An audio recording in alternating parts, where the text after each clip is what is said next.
إن الحمد لله نحمده ونستعينه ونستغفره ونؤمن به ونتوكل عليه ونعوذ بالله من شرور أنفسنا ومن سيئات أعمالنا من يهده الله فلا مضل له ومن يضلله فلا هادي له وأشهد أن لا إله إلا الله وحده لا شريك له وأشهد أن محمدا عبده ورسوله صلى الله عليه وسلم اللهم صل على محمد وعلى آل محمد كما صليت على إبراهيم وعلى آل إبراهيم إنك حميد مجيد اللهم بارك على محمد وعلى آل محمد كما باركت على إبراهيم وعلى آل إبراهيم إنك حميد مجيد أما بعد فإن خير الحديث كتاب الله وخير الهدي هدي محمد صلى الله عليه وسلم وشر الأمور محدثاتها وكل محدثة بدعة وكل بدعة ضلالة وكل ضلالة في النار أعوذ بالله من الشيطان الرجيم بسم الله الرحمن الرحيم يا أيها الناس اتقوا ربكم الذي خلقكم من نفس واحدة وخلق منها زوجها وبث منهما رجالا كثيرا ونساء واتقوا الله الذي تساءلون به والأرحام إن الله كان عليكم رقيبا يا أيها الذين آمنوا اتقوا الله حق تقاته ولا تموتن إلا وأنتم مسلمون يا أيها الذين آمنوا اتقوا الله وقولوا قولا سديدا يصلح لكم أعمالكم ويغفر لكم ذنوبكم ومن يطع الله ورسوله فقد فاز فوزا عظيما رب اشرح لي صدري ويسر لي أمري واحلل عقدة من لساني يفقهوا قولي قابل قدر معزز سامعین و سامعات، اللہ ہم سب کا خالق و مالک ہے۔ دنیا کے اندر جتنے بھی تعریفی کلمات ہیں، کبریائی اور بڑائی کے جملے ہیں، ان سب کا حقیقی مستحق اللہ تعالی ہے۔ درود و سلام ہو ہمارے حقیقی پیر و مرشد، محسن و مربی، پیشوا مقتدا، سید الاولین والآخرین، امام الانبیاء، جناب محمد الرسول اللہ صلی اللہ علیہ وآلہ وسلم کی ذات اقدس پر۔ عزیزان کرام، قرآن مجید میں اللہ تعالیٰ بیان فرماتے ہیں وَذَكِّرْ فَإِنَّ الذِّكْرَى تَنْفَعُ الْمُؤْمِنِينَ، کہ آپ نصیحت کرتے رہیے کیونکہ یہ نصیحت مومنین کو فائدہ دیتی ہے۔ یاد دہانی، نصیحت کرنا، رغبت دلانا، یہ پیارے پیغمبر جناب محمد رسول اللہ صلی اللہ علیہ وسلم کا شیوہ اور آپ کی سنت ہے۔ اور دوسری بات جو آغاز میں کرنا مناسب سمجھتا ہوں کہ اللہ تعالیٰ نے اپنی رحمت کے 100 حصے بنائے ہیں، ان میں سے صرف ایک حصہ اللہ تعالیٰ نے زمین میں اتارا ہے۔ جناب علیہ الصلاۃ والسلام محمد اکرم صلی اللہ علیہ وسلم بیان فرماتے ہیں کہ اسی ایک حصے کی وجہ سے ماں اپنے بچے پر جان نچھاور کرتی ہے، اسی ایک حصے میں سے کچھ حصہ ہے، اور اسی رحمت کا جو دنیا میں اترا ہوا ایک حصہ ہے، اسی کے سبب ہی جنگلی جانور بھی، وحشی جانور بھی جب اپنی اولاد پر ہاتھ رکھتے ہیں تو وہ شفقت کا ہاتھ ہوتا ہے۔ تو باقی 99 اللہ تعالیٰ نے سنبھال کر رکھے ہوئے ہیں۔ جناب محمد رسول اللہ صلی اللہ علیہ وسلم بیان فرماتے ہیں کہ اللہ تعالیٰ نے اپنی رحمت کے مکمل 100 حصے ان لوگوں پر اللہ تعالیٰ نے پورے کرنے ہیں جنہیں اللہ تعالیٰ روز قیامت کامیاب لوگوں میں شمار کرے گا۔ اللہ تعالی ہمیں ان لوگوں میں شامل فرمائے کہ دنیا کے اندر جتنی بھی نرمیاں ہیں، محدثین لکھتے ہیں کہ دنیا کے اندر جتنی بھی نرمیاں ہیں، جتنی بھی شفقت ہے، جتنی بھی محبت ہے، بہت جہاں ہم دیکھتے ہیں ماں کی اپنے بچوں کے ساتھ، باپ کی اپنے بچوں کے ساتھ، اور اسی طرح اپنی بہن بھائیوں کے ساتھ، اور جتنے بھی جو ہمارے رشتوں ہیں ان کے درمیان محبت ہے، یہ اللہ تعالیٰ کی اس ایک رحمت کے حصے کا نتیجہ ہے۔ تو اگر وہ 100 کی 100 کسی کے اوپر نشاور کر دے تو یقیناً وہ اللہ تعالیٰ اس بندے سے بے حد محبت کرتے ہوں گے۔ چند ہی دنوں بعد ہم رمضان مبارک کے برکت مہینے کا آغاز کر رہے ہیں، تو یہ یاد دہانی اس اعتبار سے ہے کہ جس طرح دنیا کی ہر پروڈکٹ کے اندر اول بھی ہوتی ہے، درمیانی چیز بھی ہوتی ہے اور خستہ چیز بھی ہوتی ہے، اسی طرح اللہ کی یہ مخلوق جو مہینے اور دن ہیں، اس کے اعتبار سے کائنات کا سب سے افضل ترین مہینہ یہ رمضان مبارک کا مہینہ ہے۔ اس مہینے کے اندر نبی علیہ السلام سے لے کر اسلاف امت تلک ہر کسی کا شیڈول، ہر کسی کا معمول بدل جاتا تھا۔ اگر کوئی حدیث کا سبق پڑھاتا ہے تو اپنے طالب علموں کو خاص نصیحتیں کر کے اپنے جو ہے نا اپنی جو مسند ہوتی تھی اس کو ایک مہینے کے لیے کلوز کر دیتے تھے اور کہتے تھے کہ یہ رمضان کا مہینہ ہے، یہ اللہ کو منانے کا مہینہ ہے، یہ رمضان کا مہینہ اس کی برکتیں اور سعادتیں لوٹنے اور اپنے دامن میں سمیٹنے کا مہینہ ہے۔ عبادت ہر انسان کرتا ہے جس کو اللہ نے توفیق دی ہے، لیکن یہ کچھ ڈفرنٹ کرنے کا مہینہ ہے۔ جناب محمد رسول اللہ صلی اللہ علیہ وسلم کائنات کے سب سے بڑے عابد ہیں۔ ان بچوں کو خاموش کروائیں، طاہر بھائی اٹھیں، انہیں وہ باہر چھوڑ کے ہیں۔ بچوں کو مسجد میں لانا اچھی بات ہے، لیکن انہیں ساتھ بٹھانا یہ ذمہ داری ہے۔ میں ہمیشہ اس بات کی تلقین کرتا ہوں کہ آپ اپنے بچوں کو مسجد میں لایا کریں، ہم اس چیز کے مخالف بالکل نہیں ہیں۔ آپ ان کو لائیں گے، آج یہ کھیلتے ہیں، کل کو یہ نماز پڑھیں گے انشاءاللہ، لیکن جن آپ احباب ہیں، آپ کے بچے ہیں، ساتھ ان کو بھی بٹھائیے تاکہ انہیں آداب بھی اس چیز کا پتہ چلے۔ نبی علیہ السلام کائنات کے سب سے بڑے عابد ہیں، عبادت گزار ہیں۔ آپ کے بارے میں، آپ کے روز و شب کے بارے میں سیدہ عائشہ رضی اللہ عنہ بیان فرماتی ہیں کہ آپ معمول کے مطابق روز رات کا 1/3 حصہ عبادت کیا کرتے، روز عام راتوں کے اندر۔ لیکن جب آپ کے بارے میں بھی، آپ کے رمضان کے بارے میں بھی، آپ کے معمول کے بارے میں بھی صحابہ کرام بیان کرتے ہیں تو پھر اس کو بھی تھوڑا ڈیفرنٹ کر کے بیان کیا کہ رسول اللہ صلی اللہ علیہ وسلم رمضان میں عبادت کے لیے اور زیادہ تیار ہو جاتے کہ جو پہلے ہی 1 رکعت میں 6 پاروں کی تلاوت کھڑا ہو کر رہا ہے، وہ رمضان مبارک میں کس قدر تیاری کرتے ہوں گے۔ جناب عبداللہ بن عباس رضی اللہ عنہ بیان فرماتے ہیں کہ میں نے ایک رات جناب محمد رسول اللہ صلی اللہ علیہ وسلم کے ساتھ کھڑے ہو کر، صحیح بخاری کی روایت ہے، ایک رات کھڑا ہوا کہ میں آپ کے ساتھ مل کر قیام کروں۔ تو جناب محمد رسول اللہ صلی اللہ علیہ وسلم نے نماز آپ نے شروع کی اور آپ نے سورۃ البقرہ پوری پڑھ دی، 2.25 پاروں پر مشتمل ہے، پوری سورۃ البقرہ پڑھ دی۔ میں نے دل میں خیال کیا کہ اب سورۃ البقرہ مکمل ہونے والی ہے، شاید اب رکوع کر لیں۔ اس کے بعد آپ نے پوری سورہ نساء پڑھی، اس کے بعد آپ نے پوری سورہ آل عمران پڑھی۔ آپ نے یہ نہیں سمجھنا کہ میں ترتیب الٹی کر گیا، رسول اللہ صلی اللہ علیہ وسلم نے پہلے آئے سورۃ البقرہ، پھر 4 نمبر سورۃ النساء، پھر 3 نمبر سورہ آل عمران پڑھی ہے، 6 پارے بنتے ہیں تقریباً، پھر رکوع کیا۔ تو رمضان مبارک کے اندر آپ کے بارے میں یہ آتا ہے کہ آپ رمضان مبارک میں عبادت کے لیے مزید آپ تیار ہو جاتے ہیں۔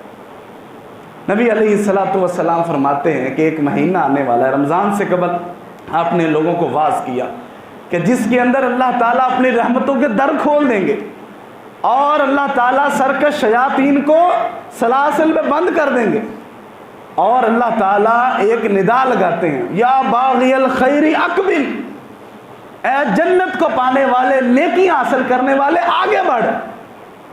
اللہ تعالیٰ تھامنے کے لیے تیار ہے۔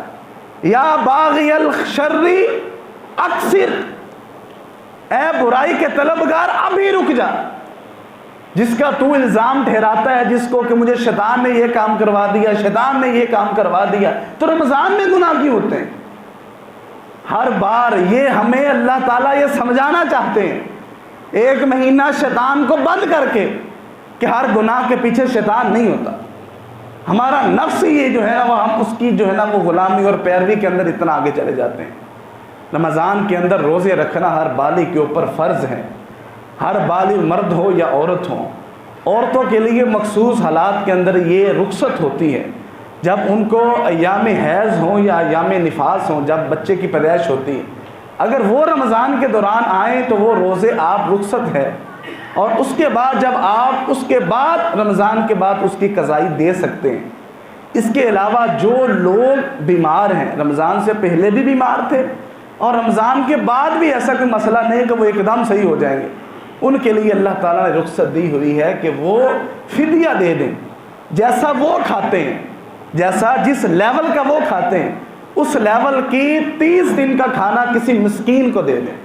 مسکین وہ ہوتا ہے شریعت کی نگاہ کے اندر کہ جس کی آمدنی اس کے خرچ سے کم ہو، کماتا 500 ہے، خرچ 1000 ہوتا ہے اور 500 کا مقروض چلا آ رہا ہے، اور کوشش کریں کہ اس کو دیں کہ جو بندہ روزے رکھتا ہو کہ اس کی اس چیز میں ہیلپ ہو جائے۔ تیسری چیز ہے مسافر، جو بندہ سفر کے اندر ہے، سفر کسی بھی طرح کا ہو، سفر میں روزے کی اللہ نے رخصت دی ہے اور آپ اس کو چھوڑ سکتے ہیں۔ سفر کے بعد، رمضان کے بعد جتنے دیر آپ سفر میں رہے ہیں، رمضان کے بعد پھر آپ ان روزوں کی قضائی دے دیں۔ نبی علیہ السلام نے فرمایا کہ جو رمضان کا ایک روزہ بغیر عذر کے چھوڑ دے، کوئی عذر نہیں، جان بوجھ کے صرف ایک روزہ چھوڑ دے، وہ تا عمر بھی روزے رکھتا رہے تو اس اجر کو وہ حاصل نہیں کر سکتا۔ یہ اللہ کی سعادت ہے، یہ اللہ کی رحمتوں کے جو یہ اپنا مہینہ اور یہ وہ وقت ہیں، اس کو سمیٹنا، اس کو لینا، یہ بہت ہی بابرکت ہے، اور اس کے لیے کچھ تیاری ہمیں اس سے قبل پڑھنی پڑتی ہے۔ ایک مسئلے کی طرف میں اور نشاندہی کرنا چاہتا ہوں کہ رمضان کی تیاری کے اندر کچھ لوگ روزے رکھتے ہیں، رمضان سے 1-2 دن قبل استقبال کا اسے کہتے ہیں یہ روزہ رکھنا۔ رسول اللہ صلی اللہ علیہ وسلم کی واضح نص ہے، آپ کا واضح فرمان ہے کہ آپ نے رمضان کے استقبال میں روزہ رکھنے سے نبی علیہ السلام نے منع فرمایا، اور جو رسول اللہ صلی اللہ علیہ وسلم منع فرما دے وہ چیز حرام کے درجے پر پہنچتی ہے۔ تو رمضان کے استقبال میں روزہ نہیں رکھنا۔ پھر محدثین لکھتے ہیں کہ جو بندہ، ایک مثال ہے کہ وہ ہر جمعرات اور ہر سوموار کو روزہ رکھتا ہے، اس کا معمول ہے یہ ایک دن چھوڑ کے ایک دن روزہ رکھتا ہے، جسے صوم داودی کہتے ہیں۔ ایسے جو معاملہ کسی انسان کو جو خاص ہوتا ہے اس کے لیے وہ رعایت ہے کہ اگر سوموار یا جمعرات یا اسی طرح جو ایک دن چھوڑ کے ایک دن روزہ رکھتا ہے وہ رمضان سے قبل آ جائے تو وہ روزہ رکھ سکتا ہے، لیکن اسپیشل اس لیے روزہ رکھنا کہ رمضان شروع ہونے والا ہے تو اس استقبال میں روزہ رکھنا یہ غلط بات ہے۔ اسی طرح رمضان مبارک سے پہلے کرنے والا یہ کام ہے کہ آپ اپنی نیتوں کو، ہم سب مل کر جو ہے نا وہ اپنی نیتوں کو صاف کر لیں، اپنی نیتوں کو خالص کر لیں۔ اللہ تعالیٰ قرآن مجید میں فرماتے ہیں کہ فَادْعُوا اللَّهَ مُخْلِصِينَ لَهُ الدِّينَ، کہ اللہ کو خالص ہو کر، اس کے لیے مخلص ہو کر اس کو پکارو۔ نبی علیہ السلام نے فرمایا، صحیح البخاری کا آغاز اس حدیث سے ہوتا ہے کہ عمر بن خطاب رضی اللہ عنہ بیان فرماتے ہیں کہ رسول اللہ صلی اللہ علیہ وسلم نے فرمایا انما الاعمال بالنیات وانما لکل امرئ ما نوی، کہ بے شک اعمال کا دار و مدار نیتوں کے اوپر ہے، اور ہر اس شخص کے لیے وہی کچھ ہے جس کی اس نے نیت کی۔ ہم نیت کس چیز کی کریں گے کہ ہم نے اس سے فائدہ اٹھانا ہے تو فائدہ ضرور حاصل ہوگا۔ اگر ہم نے نیت نہ کی کہ کوئی بات نہیں ہے جی، ہم نے تو کوئی اور شیڈول بنائے ہوں گے تو اللہ کی رحمت ہمیں چھو نہیں سکتی۔ نبی علیہ السلام نے فرمایا کہ اللہ تعالیٰ غافل اور لاپرواہ دل کی دعا قبول ہی نہیں کرتے۔ غافل اور لاپرواہ دل وہ ہوتا ہے کہ ایک تو جس کو یقین ہی نہ ہو کہ میرا رب میری سنے گا، اور دوسرا وہ اس توکل اور اس طریقے سے نہ مانگے جس طریقے سے ایک بندے کو اپنے مالک سے مانگنا چاہیے، اور مالک ہی وہ جس نے اس کو پیدا کیا اور ساری کائنات کا خالق ہے۔ ہماری نیتیں ایک طریقے سے درست ہونی چاہیے۔ سیدنا امیر معاویہ رضی اللہ عنہ بیان فرماتے ہیں کہ جناب رسول اللہ صلی اللہ علیہ وسلم نے بیان فرمایا کہ دل ایک برتن کی مانند ہے، اس کے اندر آپ جو بھی ڈالو گے بدلے میں وہی نکلے گا۔ یہ دلوں کا حال صرف اللہ جانتا ہے۔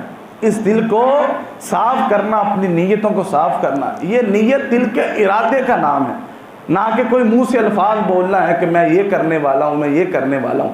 اسی کے تحت رمضان المبارک کا جو روزہ ہے، رسول اللہ صلی اللہ علیہ وسلم نے فرمایا من لم یجمع صوما قبل الفجر فلا صیام لہ، او کما قال علیہ الصلوۃ والسلام، کہ جو بندہ رمضان کے روزے کی نیت نہ کرے اس کا روزہ نہیں۔ محدثین لکھتے ہیں کہ اس سے مراد یہ ہے کہ رمضان کے روزے کی رات کے وقت نیت کرنا ضروری ہے، لیکن ہم کیا، جس نے روزہ رکھنا ہوتا ہے وہ کہتے ہیں جی میں نے پورا مہینہ الحمدللہ روزے رکھنے، اور رات کو اس کا معمول اور صبح سحری کی تیاری، یہ وہی نیت پر جو ہے نا وہ استدلال کرتی ہے کہ اس نے روزہ رکھنا ہے۔ لیکن نیت دل کے ارادے کا نام نہیں ہے، کہ ہم اکثر لکھا ہوا یہ دیکھتے ہیں وَبِصَوْمٍ غَدًا نَوَيْتُ بِشَهْرِ رَمَضَانَ، جو بھی یہ لکھی ہوتی ہے، یہ دعا کسی سے بھی ثابت نہیں، بر صغیر سے پہلے اس کی جو ہے نا وہ وجود ہی نہیں۔ نیت دل کے ارادے کا نام ہے۔ آپ عربی ڈکشنری میں اس لفظ کو تلاش کیجئے، اس کا معنی آپ دیکھیے۔ رسول اللہ صلی اللہ علیہ وسلم کے کسی عمل سے، صحابہ کے کسی عمل سے، تابعین کے کسی قول سے، مفسرین کی کسی بات سے، محدثین کی کسی تشریح سے آپ کو یہ لفظ نہیں ملے۔ نیت دل کے ارادے کا نام ہے۔ میں گھر سے چلا ہوں، میں نے یہاں پر آنا تھا، میں نے کہیں کھڑے ہو کر نہیں کہا کہ میں نیت کرتا ہوں میں گاڑی میں بیٹھنے کے لیے مرکز الاصلاح جانے کے لیے، وہاں پر میں نے جو ہے نا وہ جمعہ پڑھانا ہے اور میں جمعے کا دورانیہ اتنے منٹ ہوگا، ہمارا یہ موضوع ہے۔ میں نے کچھ نہیں، میں نے دل میں ہے، گاڑی پہ سوار ہوں، ادھر آ رہا ہوں اور ذہن میں چل رہا ہے وہاں جا کر کیا کہنا ہے، آج کیا بات ہوگی، کس وقت وہاں پہنچیں گے، وقت، یہ وہ ساری چیز، یہی نیت ہوتی ہے۔ اس کی تیاری، اس کے معمولات، الفاظ نیت نہیں ہوتی کبھی بھی۔ الفاظ کسی بھی عبادت کے لیے الفاظ جو ہے نا وہ ثابت ہی نہیں، چاہے وہ نماز ہو، چاہے وہ روزہ ہو، چاہے وہ زکوٰۃ ہو، چاہے وہ اعتکاف ہو، چاہے وہ حج ہو، وہ عمل کرنے کے لیے کوئی بھی الفاظ ثابت نہیں۔ نیت دل کے ارادے کا نام ہے، اس نیت کو پاک کریں۔ اس سے نمبر پر یہ ہے کہ ہمارا دل جو ہے نا وہ اس عبادت کے لیے، اس اللہ کی رحمت کو سمیٹنے کے لیے یہ پاک ہونا چاہیے۔ کس چیز سے پاک ہونا چاہیے؟ کینہ سے، بغض سے، جھوٹ سے، شرک سے، بدعت سے۔ یہ چیزیں پاک ہوگی تو ہم رمضان سے فائدہ اٹھا سکتے ہیں، ہم رمضان سے فائدہ اٹھا سکتے ہیں۔ جناب عبداللہ بن مسعود رضی اللہ عنہ سے کسی نے پوچھا کہ حضرت جی آپ کیا سمجھتے ہیں کہ رمضان کا استقبال، رمضان کی تیاری کس عمل کے ذریعے کرنی چاہیے؟ تو انہوں نے کہا کہ دل کی صفائی سے کرنی چاہیے۔ ہم لوگ گھروں کی صفائی کرتے ہیں کہ ایونٹ آتا ہے، اور عید سے بڑا ایونٹ مسلمانوں کے لیے کوئی نہیں۔ اللہ نے یہ ہے ہی خوشی کے تہوار دیے ہیں جس میں صحابہ کرام بھی سیلیبریٹ کرتے ہیں، رسول اللہ صلی اللہ علیہ وسلم بھی اس کو مناتے ہیں، لیکن شرعی طریقہ، اس کا بھی ایک شرعی طریقہ ہے، اس کا بھی ایک خاص اصول ہے، اس کے اندر بھی خوشی محسوس ہوتی ہے، اور صحابہ کرام بھی اس کو منایا کرتے ہیں۔ تو اس کی تیاری کے لیے ہم کتنے جو ہے نا وہ آج سے، کل سے، پرسوں سے کام شروع کر دیں گے، تو جو اللہ کی رحمتوں کو اپنے گھر میں وہ مہمان بن کے آ رہی، اس کی تیاری کے لیے کیا کر رہے ہیں، یہ ہمیں سوچنا چاہیے۔ میں جو ہوں اتنا عبادت گزار ہوں، لیکن میری زبان میں جو ہے نا وہ دل میں کسی کے لیے رحم ہی نہیں ہے، اللہ اپنا رحم مجھ پر کس طرح کریں گے؟ میں اتنا عبادت گزار ہوں کہ میں نے اپنا مسلح جو ہے نا اپنے ماتھے سے رگڑ کے رکھ دیا ہے، لیکن میں جب کسی سے بولتا ہوں تو ایسا بولتا ہوں کہ اگلا جو ہے نا وہ سڑ بجھ جاتا ہے۔ میں اتنا عبادت گزار ہوں، میں اتنے روزے رکھتا ہوں، لیکن میرا کردار ایسا ہے کہ جب میں سامان بیچنے لگتا ہوں تو میں اس کے اندر جھوٹ کی آمیزش کرتا ہوں۔ نہیں جی آئیے لے دی، پاؤں پہ کھڑے ہو کر جھوٹ بول دیتے ہیں۔ رسول اللہ صلی اللہ علیہ وسلم نے فرمایا جھوٹ بول دو، سامان بک جائے گا، لیکن اللہ تعالیٰ اس سے اپنی جو ہے نا وہ برکت اٹھا لیتے ہیں۔ مال کی قلت کیوں محسوس ہوتی ہے؟ جس روڈ پر جائیں اتنی گاڑیاں ہیں، جس مرضی روڈ پر، گاؤں کا ہو، شہر کا ہو، جنگل کا ہو، جس مرضی کلونی کی طرف منہ کر لیں، جس مرضی راستے کی طرف، مکان، دکانیں، مارکیٹیں، اتنے کپڑے، اتنی جوتیاں، اتنا سامان، اتنی سہولتیں ہمارے پاس آ چکی ہیں، آج وہ دنیا رہی نہیں ہے، لیکن اس دنیا کے اندر نہیں ہے تو سکون نہیں ہے۔ دوڑ لگی ہوئی ہے، 5 ہیں 10 لے لیں، 10 ہیں 20 حاصل کر لیں، وہ آگے کیوں نکل گیا، وہاں تک پہنچنا ہے، وہ چاہیے، وہاں تک لینا ہے، کیوں نہیں ہے؟ برکتیں اٹھ چکی ہیں جناب علی۔ میں ہوں کوئی بھی ہے، دل صاف کرنا پڑتا ہے، دل۔ اللہ کہتے ہیں کہ یہ جو باقی جسامت ہے نا، یہ اس لیے بنائی ہے کہ دنیا دیکھ سکے۔ حدیث کا یہ مفہوم ہے۔ اللہ تعالیٰ، نبی علیہ السلام فرماتے ہیں، اللہ تعالیٰ تمہاری شکلوں کو، تمہارے اموال کو، تمہارے منہ کو نہیں دیکھتا، اللہ تعالیٰ تمہارے دل کو دیکھتا ہے۔ اس نے مال کی قبولیت یہاں سے کرنی ہے۔ نبی علیہ السلام نے اعلان کیا کہ سامان لاؤ، جنگ کے لیے جانا ہے، جمع کرواؤ سامان۔ بعض صحابہ کرام نے جو ہے نا وہ اپنا مال دیا، صدیق اکبر رضی اللہ عنہ نے سارے گھر کا مال اٹھا کے دے دیا، عمر فاروق رضی اللہ عنہ نے آدھا دے دیا، عثمان غنی نے رضی اللہ عنہ نے 1000 اونٹ، 200 گھوڑے اور دینار کا یہ پورا قمیض آپ جھولی بھر کے لا کر رسول اللہ صلی اللہ علیہ وسلم کی آپ نے جھولی میں ڈال دی، اور رسول اللہ صلی اللہ علیہ وسلم ان دیناروں کو ایسے اچھال رہے ہیں اور ساتھ کہہ رہے ہیں ما ذرہ عثمان ما عمل بعد اليوم، عثمان آج کے بعد کوئی گناہ تجھے نقصان نہیں دے سکتا جتنا تو نے اللہ کو دے دیا۔ اتنی بڑی تجارت کر دی۔ ایک صحابی نے سارا دن لگا کر نا ایک مٹھی کھجور لے آیا، رسول اللہ صلی اللہ علیہ وسلم کو کہا جی کل کمائی ہے، پورا دن محنت کر کے یہی ملی ہے، اور وہ رسول اللہ صلی اللہ علیہ وسلم نے کہا، صحابی کو کہا یہ لو اور پورے سامان کے اوپر اچھال دو۔ اور ایک صحابی خاموش پاس کھڑا ہے، آپ نے اسے اپنے پاس بلایا اور آ کر کہا کہ اللہ نے تمہارا صدقہ قبول کر لیا۔ اسے کہا پاس بلا کر کہ اللہ نے تمہارا صدقہ قبول کر لیا۔ اس نے کچھ نہیں دیا۔ حقیقت یہ تھی کہ وہ بندہ سائیڈ پہ کھڑا، ہر بندہ کچھ نہ کچھ دے رہا ہے۔ اس نے اللہ سے دعا کی، اے اللہ یہ میں نے جو چادر باندھی ہوئی نا یہ صرف میرے پاس ہے اور یہ میری عزت ہے، اور عزت کے علاوہ میرے پاس جان ہے، یہ جان بھی تیرے رستے میں، یہ عزت بھی تیرے رستے میں، اس کے علاوہ میرے پاس کچھ نہیں ہے۔ اللہ تعالیٰ نے پیغمبر پر وحی نازل کر دی کہ اس کا اللہ نے یہی صدقہ قبول کر لیا۔ دل صاف ہونے چاہیے، دل، یہاں پر اعمال جمع ہوتے ہیں، یہاں پر یہ وہ تجوری ہے جس کو روز محشر میزان میں رکھا جائے گا۔ میرا دل اتنا میلا ہو کہ اس کے اندر کسی کے لیے کوئی نرمی محبت ہی نہ ہو، اور میں وہاں پر کہوں کہ میں رب راضی ہو جائے۔ اللہ تعالیٰ نے ہلنے نہیں دینا، قرآن صحیح اپنا صحیح حدیث کے اندر ہے، جب تک حساب نہیں دے سکو گے۔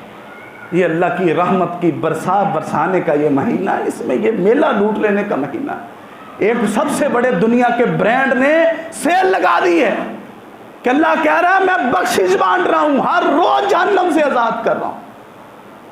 اس بار تو اللہ نے معافیوں کے اعلان کر دیے، ہر رمضان کے اندر اس کا جو ہے نا اللہ نے اتنا مقدس، جبریل علیہ السلام آتے، پیارے پیغمبر کو ساتھ لیتے، قرآن مجید ایک دفعہ وہ سناتے، ایک دفعہ وہ سناتے۔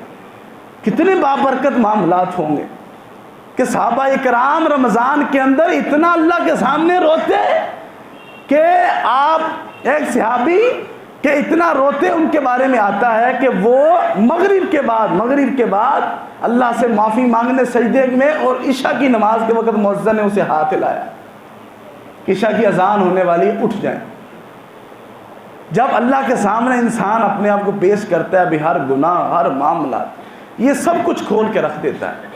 اور اللہ تعالیٰ نے اتنا سمندر دنیا کے اندر پیدا کیے ہیں، لیکن اس کو پسند ایک قطرہ ہے۔ دنیا کی پرواہ نہ کریں، دل صاف کریں، معاف کر دیں، جانے دیں، نرمی لوگوں کے لیے پیدا کریں۔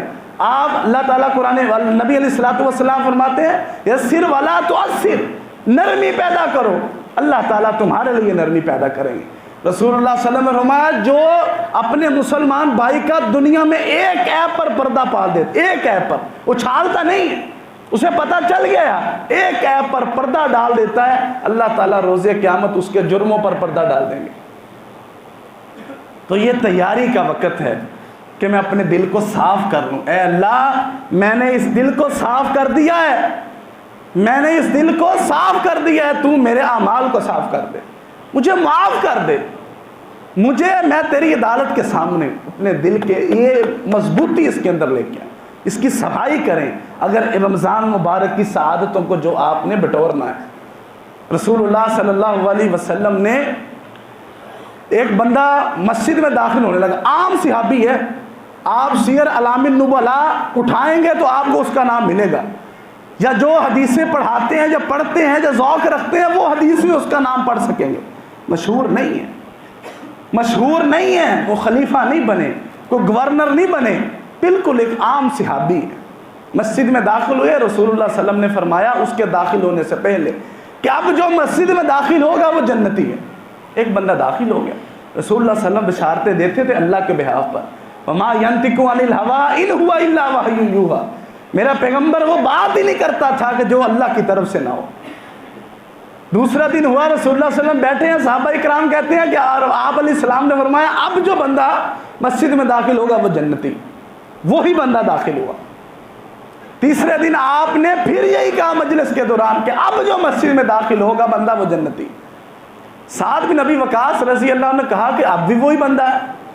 وہ بیٹھا، مجلس اس نے شامل ہوا، درس سنا جو رسول اللہ صلی اللہ علیہ وسلم واز کرتے ہوں گے، تو وہ واپس جانے لگا، سعد بن ابی وقاص بھی واپس چل پڑے، واپس چل دیا اس کے ساتھ ساتھ۔ وہ اپنے گھر میں داخل ہوا، داخل ہونے لگا، وہ داخل ہو گیا تو سعد بن ابی وقاص نے دروازہ کھٹکھٹایا، بھائی رہ جی، کہا جی میں نا آپ کے یہاں پر رہائش پذیر ہونا چاہتا ہوں، رکھیں گے آپ مجھے؟ عرب بڑے دل والے ہیں، تھے یا ہیں ابھی بھی، تب تو بہت تھے، بڑے سخاوت تھے، آج بھی ان کی سخاوت موجود ہوگی۔ کھانا کھلانا، کسی مسافر کو رات ٹھہرانا ان کے لیے کوئی مسئلہ نہیں ہوتا، ٹھیک ہے جی۔ تو انہوں نے کہا ٹھیک ہے جی آئے رہے میرے ساتھ، تو کھانا کھایا، کٹھے رہے، وہ اپنے کام کرتا رہا، یہ اپنا وہ کام کرتے رہے۔ اب رات انہوں نے دیکھنی تھی کہ یہ رات کو کیا کرتا ہے۔ رات انہوں نے دیکھا جس نے تھوڑی نماز پڑھی ہے، نارمل سی بالکل نوافل وغیرہ پڑھ کے سو گیا۔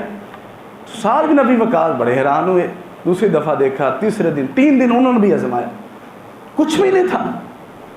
تو جانے لگے، اس سے 3 دن کے بعد کہا کہ میں آپ کے گھر میں پتہ کیوں آیا تھا؟ کہتا پتہ نہیں، آپ نے کہا تھا کہ میں نے رہنا ہے۔ میں نے کہا رہ لو جی، جہاں میں رہ رہا ہوں آپ بھی رہ لو، جو میں کھاؤں گا آپ بھی کھا لینا۔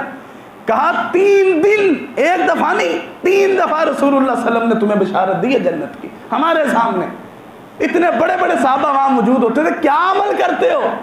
نماز میں تم سے زیادہ پڑھتا ہوں اللہ کی رحمت سے رات کے وقت، قرآن میں تم سے زیادہ پڑھتا ہوں، قاری قرآن ہوں اللہ کی رحمت سے۔ وجہ کیا ہے؟ کہا مجھے تو کوئی عمل نہیں، کیوں؟ یہ اللہ کی رحمت ہوگی مجھے جنت دے دی۔ کہا نہیں، کچھ تو ہوگا، کوئی یونیک چیز لے کے آیا، خاص چیز لے کے آ، عام چیز نہ ہو، ہر کسی میں موجود نہ ہو، وہ لے کے آ، کیا ہے بتا؟ اس نے کہا جی مجھے ایک چیز پتا ہے۔ کیا ہے؟ ایک چیز یہ ہے کہ جب میں رات کو سونے لگتا ہوں نا، اس دل میں جتنا کچرا ہوتا ہے اٹھا کے باہر پھینک دیتا ہوں، میں سب کو معاف کر دیتا ہوں۔ اے اللہ، جنہوں نے مجھ پر ظلم کیا میں نے ان کو معاف کیا، تو بھی کر دے۔ جن پر میں نے ظلم کیا ہے اللہ، میں ان سے بھی معافی مانگتا ہوں اور مجھے تو بھی معاف کر دے۔ یہ دل کا معاملہ اتنا حساس ہے۔ رسول اللہ صلی اللہ علیہ وسلم نے ایسے نہیں کہا کہ ہمارے دل جسموں کے اندر اللہ نے ایسا ایک حصہ پیدا کیا ہے، بنایا ہے، اگر وہ سیدھا ہو جائے تو سارا جسم سیدھا، ساری روح سیدھی ہے، اگر وہ خراب ہو جائے تو سارا جسم خراب ہے، ساری روح خراب ہے، اور وہ انسان کا دل ہے۔ اس دل کو پاکیزہ صاف کرے، انشاءاللہ رمضان کی برکتیں ہمارے جسموں کے اندر، ہماری روحوں کے اندر سما جائیں گی۔ اس کے بعد ہے اپنے وقت کو ترتیب دیں۔ نبی علیہ الصلوۃ والسلام نے فرمایا نعمتان مغبون فیہا کثیر من الناس الصحۃ والفراغ، 2 ایسی نعمتیں ہیں لوگ قدر نہیں کرتے، جب وقت چلا جاتا ہے پھر کہتے ہیں جی کاش وہ نعمت ہمارے پاس ہوتی۔ ایک صحت ہے اور ایک فراغت ہے۔ اپنے وقت کو ترتیب دیں، میں نے اتنا وقت سونا ہے، اتنا وقت تلاوت کرنی ہے، اتنا وقت میں نے جو ہے نا وہ فلاں چیز سمجھنی ہے، اتنا وقت کاروبار کرنا ہے، اتنا وقت قیام کرنا ہے۔ یہ 30 دن ٹریننگ ہے، آپ اس کو اس حساب سے لیجئے۔ اسی طرح جو ہے نا وہ آپ وقت کو فضول چیزوں میں ضائع نہ کیجیے، جس سے آپ کے جو ہے نا وہ یہ اس کا مقصد کیا ہے؟ یا ایھا الذین آمنوا کتب علیکم الصیام کما کتب علی الذین من قبلکم لعلکم تتقون، ایمان والو تم سے پہلے بھی روزے رکھتے تھے لوگ، تمہارے اوپر بھی فرض ہیں۔ کیوں فرض ہے؟ تم سے پہلے اور تم پر کیوں فرض ہے؟ تاکہ تم تقوی اختیار کر لو، اور تقوی سب سے پہلے جو ہوتا ہے وہ فضول چیزوں کو چھوڑ دیتا ہے۔ رسول اللہ صلی اللہ علیہ وسلم نے فرمایا کسی بھی انسان کے اچھے اسلام اور اچھے مسلمان ہونے کی نشانی یہ ہے کہ وہ فضول چیزوں کو چھوڑ دے، جس پر مقصد نہیں ہے وہ چیزوں کو نہ اپنائے۔ اسی طرح رمضان کے روزے رکھنے کا عزم کیجیے۔ رمضان کا روزہ نبی علیہ الصلوۃ والسلام نے فرمایا کہ اللہ تعالیٰ کہتا ہے الصوم لی وانا اجزا بہ، روزہ میرے لیے ہے اور میں ہی اس کا اجر دوں۔ اجر نہیں بتایا، لیکن صرف ایک پوائنٹ بتایا چھوٹا سا۔ رسول اللہ صلی اللہ علیہ وسلم نے فرمایا من صام رمضان ایمانا واحتسابا غفر له ما تقدم من ذنبه، صحیح البخاری اور مسلم کے اندر روایت ہے۔ رسول اللہ صلی اللہ علیہ وسلم فرمایا کہ جو رمضان کا ایک روزہ ایمان کی حالت میں اللہ سے ثواب کی امید میں رکھ لے، اللہ تعالیٰ اس کے اس دن سے ساری پچھلی زندگی گناہ معاف کر دیتا ہے۔ کبائر سے توبہ کر لیں، اللہ کی رحمتیں تیار کھڑی۔ روزہ ضرور رکھ، یہ ایک پوائنٹ ہے، مکمل اجر نہیں اللہ نے بتایا ابھی، پوائنٹ ہے صرف ایک۔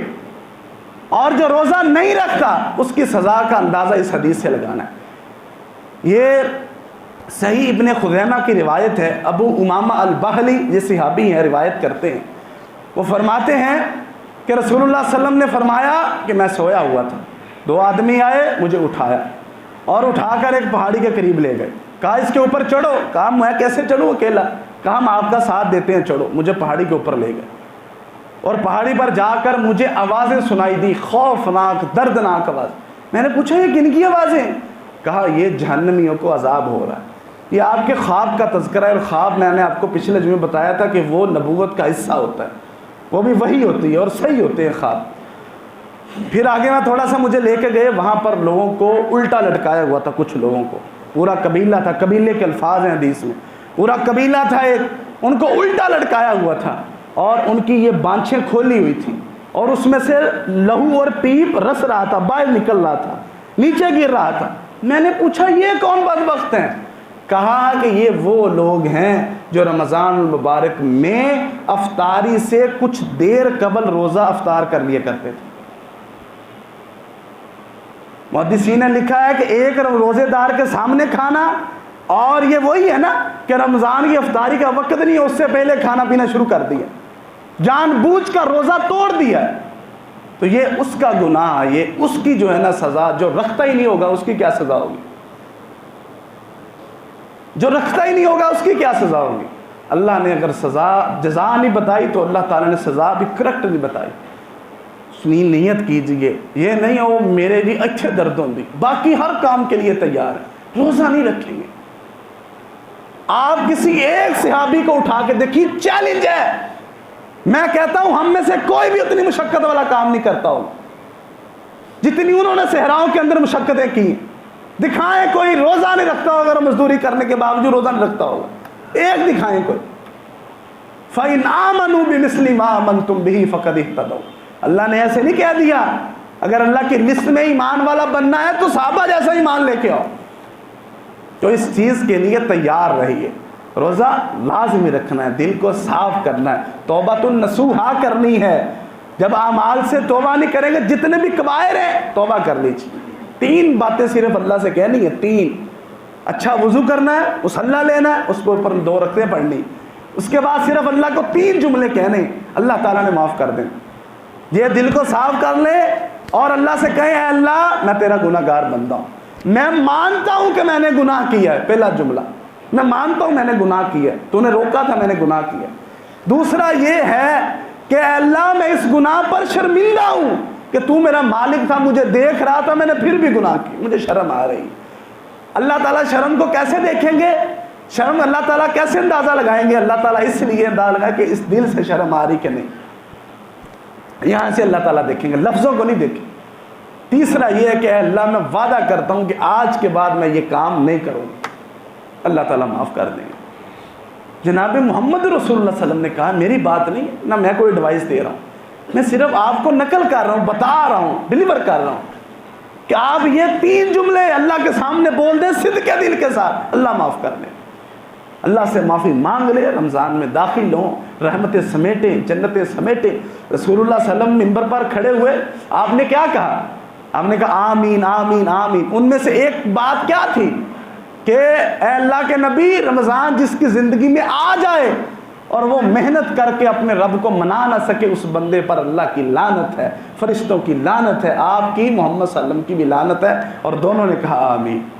رمضان کے مقصد کو سمجھیے، اس طرح لوگوں کے لیے نرمی پیدا کیجیے، لوگوں کے لیے نرمی۔ رمضان ہے، یہ ماہ صیام ہے، ماہ طعام اور ماہ مال نہیں ہے۔ جیسے ہی رمضان آتا ہے ہر چیز کو اندر کھانے لگا دیتے ہیں اور چیزوں کے ریٹ بڑھا دیتے ہیں کہ میں نے یہ لوگوں کے منہ سے خود سنا ہے، ممبر پر کھڑا ہوں، وہ جی لوگوں سے مجبوری ہونا تو لینا ہی لینا۔ اس کا مطلب یہ ہے کہ رسول اللہ صلی اللہ علیہ وسلم کے ہاتھ پر جو صحابہ نے بیعت کی تھی ویسے ہی تھی۔ جریر بن عبداللہ رضی اللہ عنہ کہتے ہیں بآیات علی النبی صلی اللہ علیہ وسلم اقامت الصلاۃ و ایتاء الزکوٰۃ و النصح علی کل مسلم۔ اللہ کے بندو، میں نے رسول اللہ صلی اللہ علیہ وسلم کے ہاتھ پر بیعت کی تھی، وعدہ کیا تھا، نماز کبھی نہیں چھوڑوں گا، زکوٰۃ پوری دوں گا، اور تیسری یہ چیز یہ ہے کہ ہر مسلمان کی خیر خواہی کروں گا۔ ہم یہ خیر خواہی کرتے ہیں جی سارے مجبوری ہے، سارا لینا ہی لینا، لہذا چھرا پھیر لو تو رکھ کے۔ کاروبار ایک سرکل کا نام ہے، آپ چھرا پھیریں گے یہ بھی پھیرے گا، وہ بھی پھیرے گا، یہ بھی پھیرے گا، وہ چھرا لگ کر گھوم کر آپ کی طرف لازمی آئے گا۔ اس لیے نرمی پیدا کیجیے، اللہ کے لیے نرمی پیدا کیجیے کہ میں اللہ خوش کرنے کے لیے کر رہا ہوں، جائز منافع لیجیے، کم منافع لے لیجیے۔ اس مہینے میں لوگوں کے لیے آسانی پیدا کر دی ہے اس نیت کے ساتھ کہ اللہ تعالیٰ میرے لیے آسانی پیدا کر دے۔ آپ جتنے اعمال سنتے ہیں، جتنی مثالیں سنتے ہیں، وہ سارے کیا کہتے تھے؟ اے اللہ میں نے اس لیے کیا ہے، تو میرے ساتھ ایسا جو ہے نا وہ نرمی کر دے گا۔ ایک دفعہ نرمی کر کے تو دیکھیں، یہ رسول اللہ صلی اللہ علیہ وسلم کی بشارت ہے کہ نرمی کرو تمہارے لیے نرمی ہوگی۔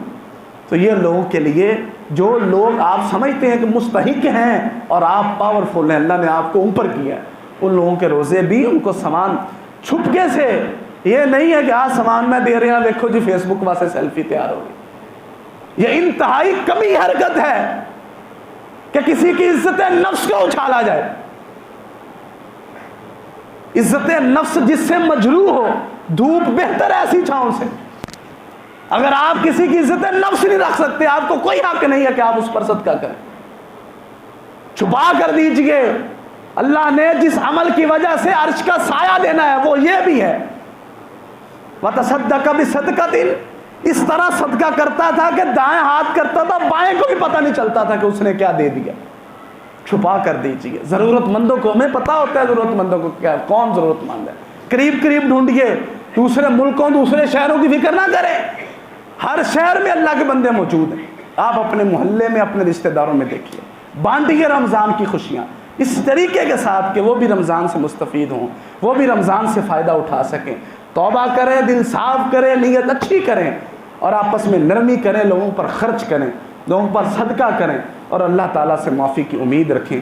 اللہ تعالیٰ ہمارے اعمال کو قبول فرمائے، ہمیں تیاری کی توفیق عطا فرمائے، ہمیں آپس میں ایک دوسرے کی خیر خواہی کی توفیق عطا فرمائے۔ اللہ تعالیٰ ہمارے عملوں پر نہیں، اپنی رحمت کے صدقے اللہ تعالیٰ ہمیں معاف فرما دے، ہمیں رمضان کی جو ہے نا برکتیں اور اس کی جو رحمتیں اس سے فائدہ اٹھانے کی اللہ ہمیں توفیق عطا فرمائے۔ وآخر دعوانا الحمد للہ رب العالمین۔